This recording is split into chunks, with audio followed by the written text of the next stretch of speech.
She pretended to be blind for a week, but what she secretly discovered, while everyone thought she could not see, made her change her mind about selling the estate her late husband had left behind.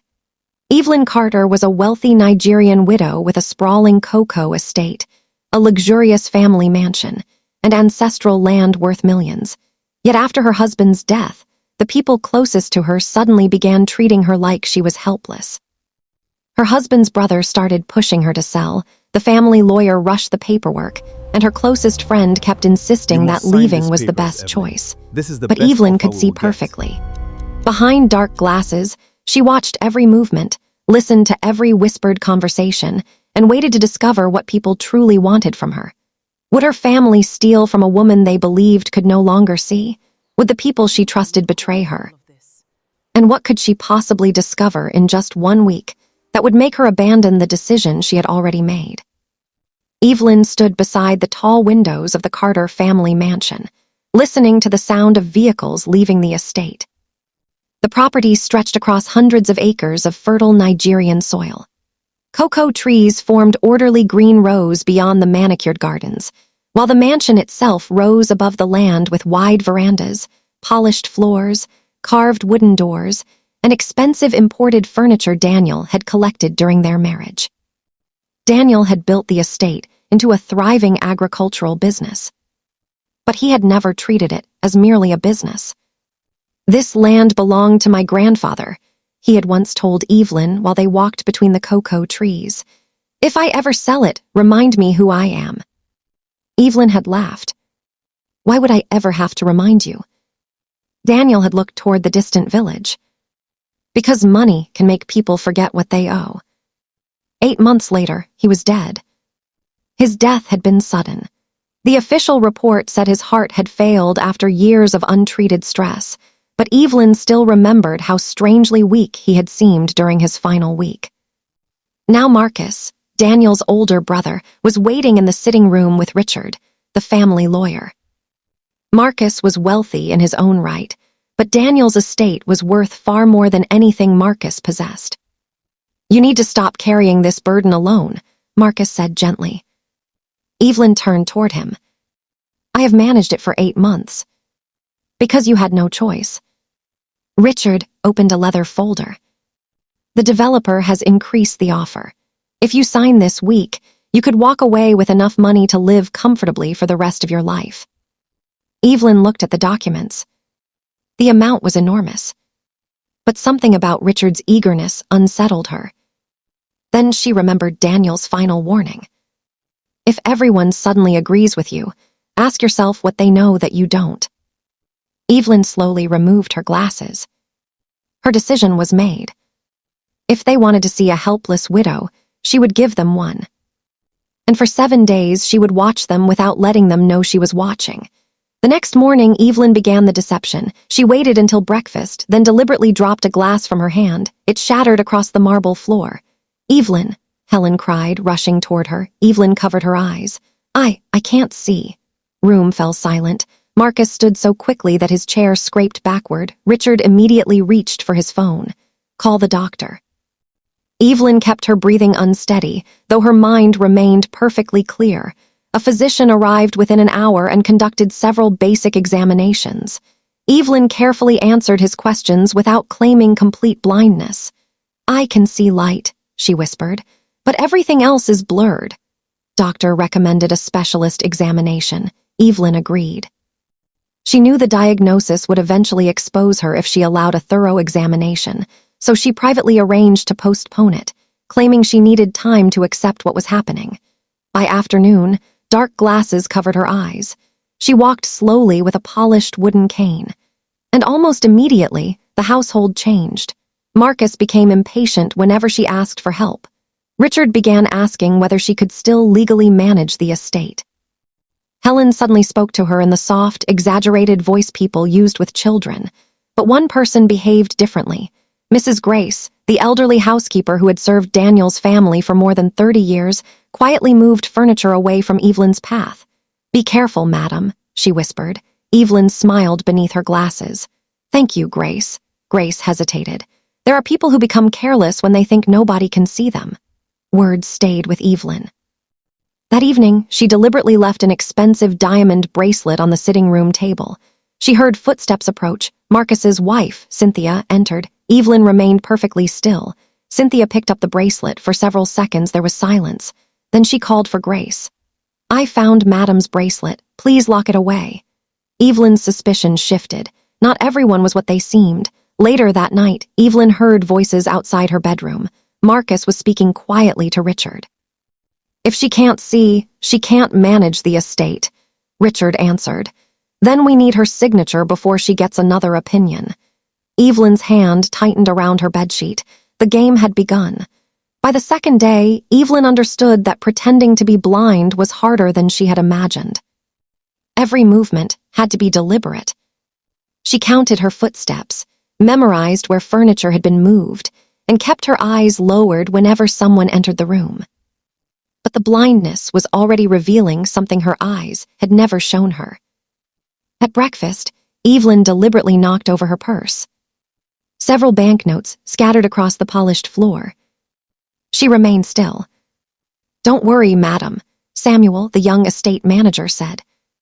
He quietly gathered every note and placed them back inside her purse. Evelyn listened. "How much was there?" she asked. "I didn't count it." That answer surprised her. Samuel had worked on the estate for 6 years. He was not wealthy, yet Daniel had trusted him enough to supervise hundreds of farm workers. Later, Evelyn followed him secretly toward the workers' quarters. From behind a curtain, she watched him hand an envelope to a school teacher. "My salary came yesterday," Samuel said. "Please use this for the children's fees." Evelyn's heart tightened. She remembered accusing Samuel months earlier of taking money from the estate. Daniel had defended him. "You judged him too quickly," he had told her. She had dismissed the warning. Now shame settled heavily inside her. That evening, however, she overheard something far more disturbing. Marcus and Richard were speaking inside Daniel's old study. "Once she signs, the developer pays immediately," Marcus said. Richard lowered his voice. "And what if she refuses?" "She won't. She thinks selling is her idea." Evelyn's breath caught. Her fingers tightened around her cane. Then Richard said something that made her blood run cold. The documents Daniel kept could become a problem. Marcus answered. "Then we find them before she does." Evelyn quietly stepped away. So Daniel had hidden something. And whatever it was, Marcus and Richard were afraid she might find it. For the first time, Evelyn realized that her husband's final warning had not been paranoia. Someone had been waiting for Daniel to die. And now they were waiting for her to sign. On the third day, Evelyn waited until the mansion fell quiet before entering Daniel's private study. Everyone believed she could barely see. Nobody expected a blind widow to search for hidden documents. She closed the door behind her and removed her dark glasses. Her eyes adjusted to the dim room. Daniel's study looked exactly as he had left it. Mahogany shelves, leather chairs, framed photographs, and the large desk where he had spent countless nights studying estate accounts. Evelyn remembered him sitting there months before his death. He had looked exhausted. "What is wrong?" she had asked. Daniel had closed a folder. "Nothing I can explain yet." "Daniel." He had looked at her for several seconds. "If anything happens to me, don't sell this land until you know why my father refused to." The memory now felt like a warning. Evelyn searched the desk. Nothing. She examined the bookshelves until she remembered something Daniel had once done whenever he wanted to hide important papers. He always moved the same carved elephant. She pushed it. A compartment opened. Inside were documents wrapped in brown paper. The first was an old land agreement. Evelyn read it carefully. The ancestral property was not Daniel's alone. Generations earlier, several village families had entrusted the land to Daniel's grandfather to manage on behalf of the community. The estate could not legally be sold without their consent. Evelyn's heart raced. The developer's contract was worthless. Then she found a letter written by Daniel shortly before his death. Evelyn, if you're reading this, someone has probably convinced you that selling is your only choice. Her hands trembled. The estate is more than property. The village depends on it.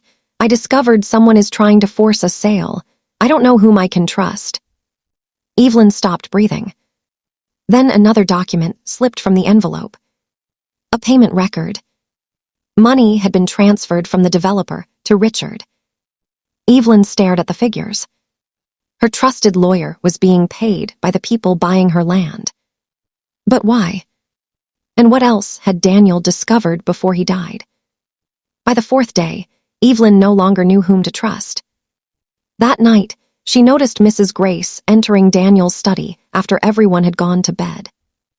Evelyn followed silently. Grace stopped before an old portrait of Daniel's father and reached behind the frame. Evelyn's heart raced. Was the housekeeper stealing from her? Grace removed a sealed envelope and whispered, "Forgive me, madam." Evelyn stepped into the room. "What are you doing?" Grace spun around. The envelope fell from her hands. For several seconds, neither woman spoke. Then Grace began to cry. "Daniel gave me this before he died." Evelyn stared at her. "What is inside?"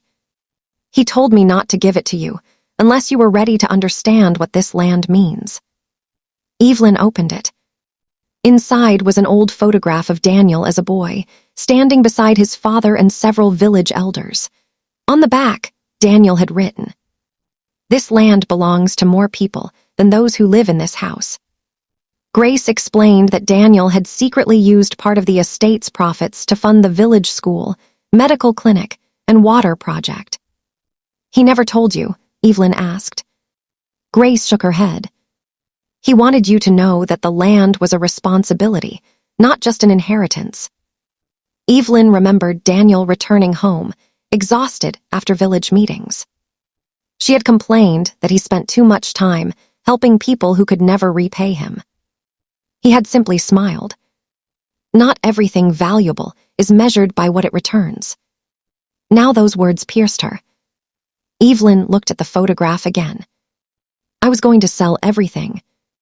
Grace lowered her head. "I know." Before Evelyn could respond, footsteps sounded outside. Grace quickly hid the envelope. Marcus's voice came through the door. "Grace, are you in there?" Evelyn immediately put her dark glasses back on and lowered her head. Grace opened the door. Marcus entered. He looked directly at Evelyn. "I didn't realize you were awake." Evelyn pretended to feel for the wall. "I heard voices." Marcus smiled. "We were just discussing your future." His hand tightened around the door handle. And Evelyn suddenly realized he wasn't merely worried about the estate. He was worried about what she might discover next.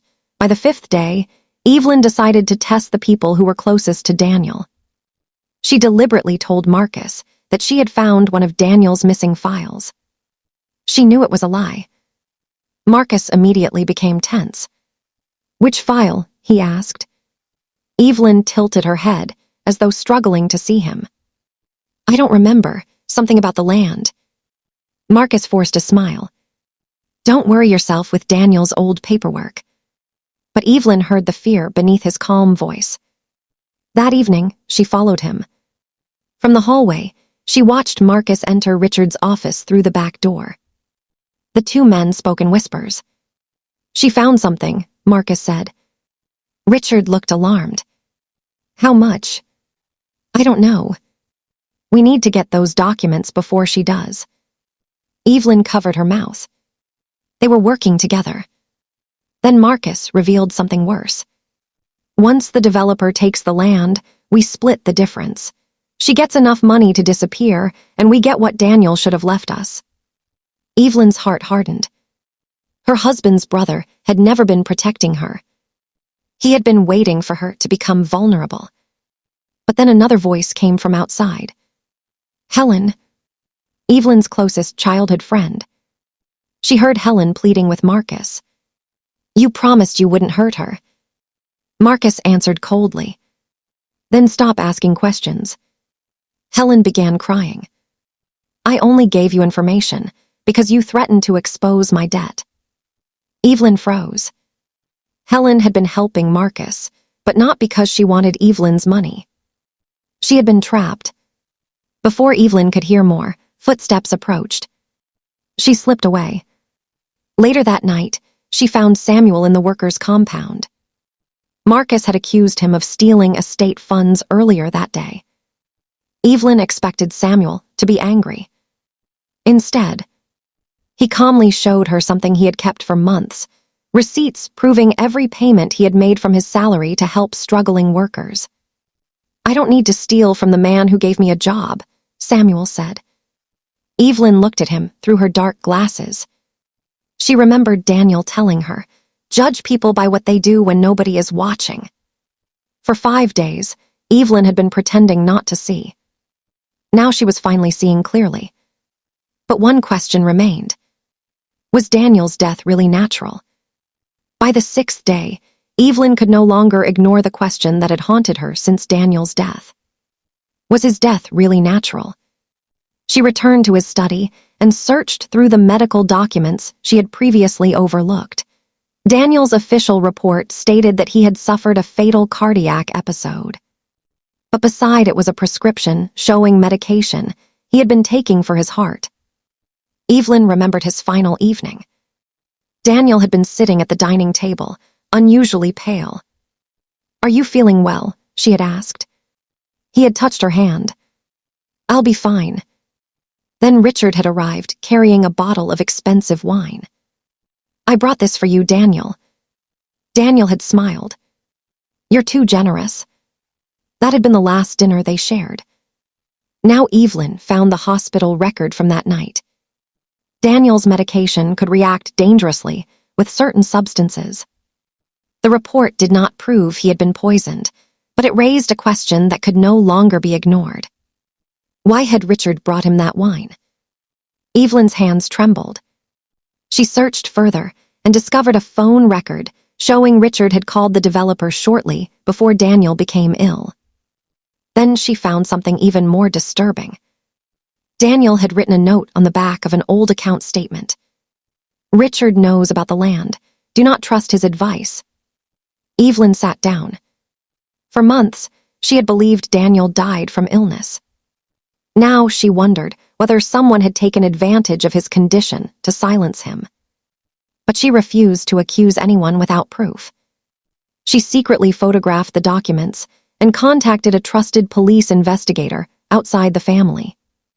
Don't arrest anyone yet, Evelyn whispered over the phone. I need evidence strong enough to stand in court. That evening, Evelyn made her final move. She announced to the household that she had decided to sell the estate. Marcus immediately smiled. Richard began preparing the documents. Helen looked relieved. But Mrs. Grace remained silent. Samuel lowered his eyes. Evelyn watched every reaction from behind her dark glasses. Tomorrow, she would discover who believed they had won. And she already knew one thing. The woman they thought was blind was about to open her eyes. On the 7th morning, Evelyn sat quietly in the dining room while Richard placed the final sale documents before her. The developer is ready, he said. Once you sign, everything will be settled. Marcus stood behind him, smiling. For 7 days, they had believed Evelyn could not see. They had no idea she had memorized every document, every voice, and every whispered conversation. Evelyn reached for the papers. I want to read them. Richard exchanged a glance with Marcus. You can have someone read them to you. No, Evelyn replied calmly. I want to hear every word. Richard began reading. The contract transferred ownership of the ancestral land and the profitable cocoa estate to the developer for a fraction of its true future value. Evelyn already knew. Then Marcus leaned closer. Think about your future. You don't need this burden. Evelyn smiled faintly. You are right. I don't need burdens. Marcus relaxed. Then Evelyn asked, what about Daniel's father? His smile disappeared. What about him? The land agreement. Richard's face tightened. What land agreement? Evelyn said nothing. That reaction confirmed everything. She stood and walked toward the window, pretending to search for her cane. Outside, she saw Samuel speaking with the police investigator she had contacted. The plan was ready. That evening, Evelyn secretly watched Marcus and Richard meet in Daniel's study. They believed she was asleep. Marcus opened the drawer where Daniel had kept his documents. "We have until tomorrow," he said. Richard shook his head. "She must sign tonight." Then Mrs. Grace entered carrying Daniel's old briefcase. Marcus turned sharply. "Where did you get that?" Grace looked at him. "It belonged to Daniel." She placed it on the desk. Inside was a recording Daniel had made shortly before his death. His voice filled the room. "If you're hearing this, Evelyn, then I was right to be afraid. Someone is trying to take the land." Evelyn covered her mouth. Daniel continued. "I discovered the sale arrangement, but I couldn't prove who was behind it. Protect the estate. Protect the people who depend on it." The recording ended. Marcus stared at Richard. Neither man spoke. From the doorway came Evelyn's voice. "Thank you, Daniel." They turned. She was standing without her cane, and without her dark glasses. For the first time, they saw her eyes clearly. Marcus stared at Evelyn as though he had seen a ghost. Richard's face turned pale. "You can see." Evelyn slowly removed her dark glasses. "I could see perfectly from the beginning." Neither man spoke. For 7 days, Evelyn had watched them when they believed she was helpless. Now every lie they had whispered stood exposed. Marcus stepped backward. "This is a misunderstanding." "No," Evelyn replied. "It's exactly what I wanted to understand." She placed copies of the land agreement, payment records, and Daniel's notes on the desk. "You plan to sell land that you didn't legally own." Richard's voice shook. "We were trying to protect the estate. By taking millions for yourselves." Marcus's expression hardened. "You don't understand what Daniel left behind." Evelyn stared at him. "I understand perfectly." The police investigator entered with 2 officers. Richard immediately moved toward the door. "Don't make this worse," Evelyn warned. He stopped. The investigator collected the documents and informed both men that they would be questioned regarding the fraudulent sale agreement and financial transactions. Marcus looked at Evelyn with disbelief. "You deceived your own family." Evelyn's voice softened. "I deceived people who were deceiving me." Then Helen entered. Tears filled her eyes. "I'm sorry." Evelyn looked at her. "I know you were threatened." Helen nodded. "I should have told you." "Yes," Evelyn replied. "You should have." Evelyn then turned toward Samuel and Mrs. Grace. "You both protected me when you thought I couldn't protect myself." Mrs. Grace began crying. "I only kept my promise to Daniel." Evelyn looked at Daniel's old briefcase. For months, she had believed the estate was simply an inheritance. Now she understood why her husband had fought so hard to preserve it. She picked up the sale agreement. Marcus watched her. "What are you going to do?" Evelyn folded the document once. Then she tore it in half.